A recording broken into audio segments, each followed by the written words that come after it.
Hello and welcome to the Hall of Fame selection show of Big Scott 35. These are my 10 nominees, and I'll try to do them as quick as possible for you, Mike. Uh, and appreciate you doing this. This is my second year of participating. And number one, I voted for him last year and we'll stay with it again, is Up North Collectors. Don't really need to say much about them. Father, son, I think most people know who they are. They break product, give their opinion on it, very thoughtful opinion.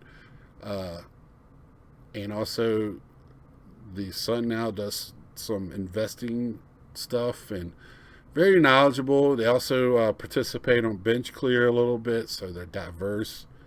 So, very good group. I think there should be a no doubter for this year. Number two for me is Card Collector 2. This is Ryan. He's somebody that was in the business world, quit his job, decided to go full time in the cards. He just doesn't flip. This guy bought a brick and mortar store, owns that, redid it, went through the whole progression of this happening, goes over his cards that he does in trades, pickups, where he travels to buy stuff from people.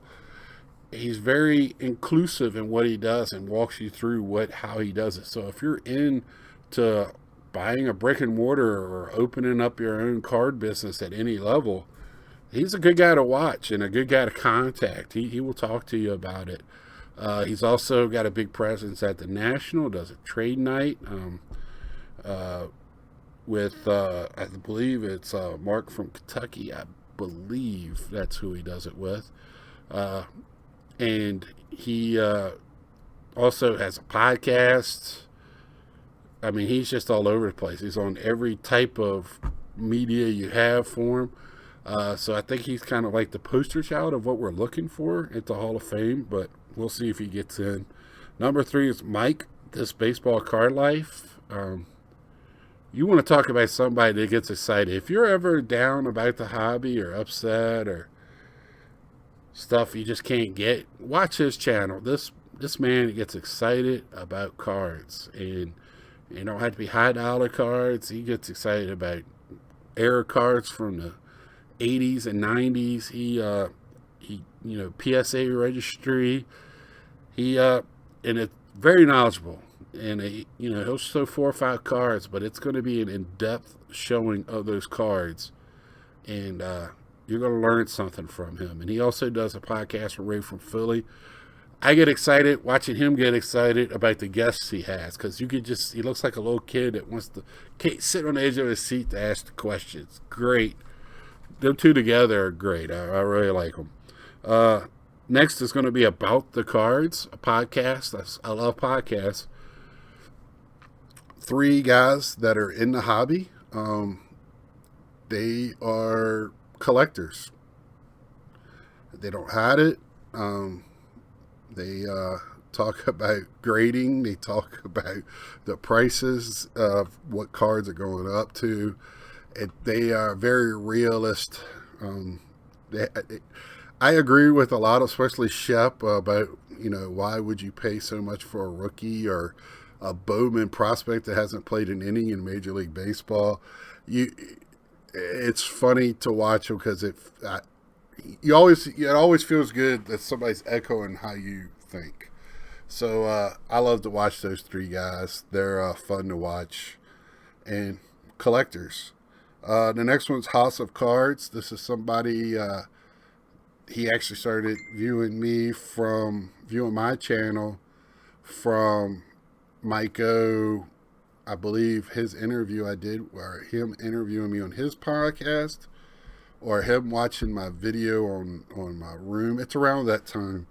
And then now we, correspond on each other's channels. And he started doing a podcast, which I hope he continues, because it was very fun. It was just a group of guys talking about cards. Very free flowing. They had a rough outline. You could tell about what they were going to talk about, but it wasn't rigid, and it was very nice to watch. And he's got the best voice in YouTube. I can tell you that right now. It was made for a guy that almost radio voice. He's got the voice. Next is It Cometh an Egg. Now, this guy is the norm of our community. It's egg of cheers, however, which way you want to say it. He comes into a live chat. Everybody's egg. It's just like Norm. It's just in a virtual world. And I love it. His channel. He's very fun to watch. Funny guy. Spontaneous. Things that he comes up with at the top of his head. He's a pretty funny guy. I think he's well deserving. Next is Stof Collector, another guy that's very funny, does skits, 5-7 minute long. He also does a podcast with Bob Lewis, and them two together, kind of a very good comedy duo. They probably could have done a tour, in the early 1900s. Abbott and Costello type of routine. What can you say? I think most people know about stuff and find it funny. Next is a guy that has got a good channel, but his presence in the community is huge. Beansballcardblog. I believe everybody's familiar with him just his presence alone, but he's also got a good channel, and that's how he's getting nominated. But for me, it's also he comments on everybody's stuff. He's in a lot of live channels. I've seen him in, I believe, About the Cards. I think I've seen him at Hobby Hotline. I believe I've seen him on both. I could be wrong, but I know I saw him on one of those, and I was like, man, this guy's everywhere. And very, he has his opinions, but they're thoughtful opinions, and he gets them right there. They're not just thrown on a board and, throw it against the wall, see if it sticks. They're thoughtful. So he gets my nomination. Number 9 is Vintage Oddball Cards. Just the word itself, Vintage Oddball Cards. It's exactly what he is, and love that. I love food and beverage from 70s and 80s, even 90s. But he is way back yonder with the vintage, pre-war, and even 50s, 60s, and it's not just food and beverage, it's all kinds of things. And when he shows the card, he's going to tell you the history of it, the player on it. You're going to know, you're going to gain knowledge by watching him. Very knowledgeable, very nice, remarks on a lot of videos, and very uplifting to this community. Next one is I don't know if this one is well known throughout the whole community, but I believe he's done a lot in forums and stuff and crossed over this past year. He just made it under the bar for a year is Bobbles and Ballcards. And the reason why is he's willing to help. He's one that you can reach out to. I haven't taken advantage of the situation and reached out. But most of the time he already answers. I was looking for another place to put cards other than PSA, and SGC was fast moving. Lico 3 was pushing it. The Tux, beautiful cards at then it was like $8.50. This was before the send us your cards debacle. And I found Bobbles and Ballcards. Also that community with Step Back and Natsman and Guns, and they are I believe they call themselves the SGC Mafia. I mean, they're a fun group. I don't jump into that community as well as I should. I watch a lot of the videos of those guys, and very enjoyable. And he sends in over 1,000 cards at a time to get graded with SGC. And he loves SGC, and he's not afraid to tell you or defend it.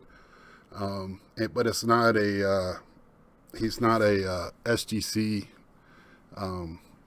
boy. I mean, he'll buy PSA, whatever, but I know he had a bad run-in with PSA, and at the same time he had a great run-in with SGC. So that's what it's about. Who did you have the best interaction with? Who dealt with you on a basic level where the other people just kind of snubbed you because they're kind of too big now for their own britches, as my grandma would say. So with that being said, that's my 10. Please check these channels out. This is the first time you're seeing my channel. Check out my channel. I have a welcome to my channel. Kind of briefly tells you what I'm about. And I'm about the cards. Until next time, see ya.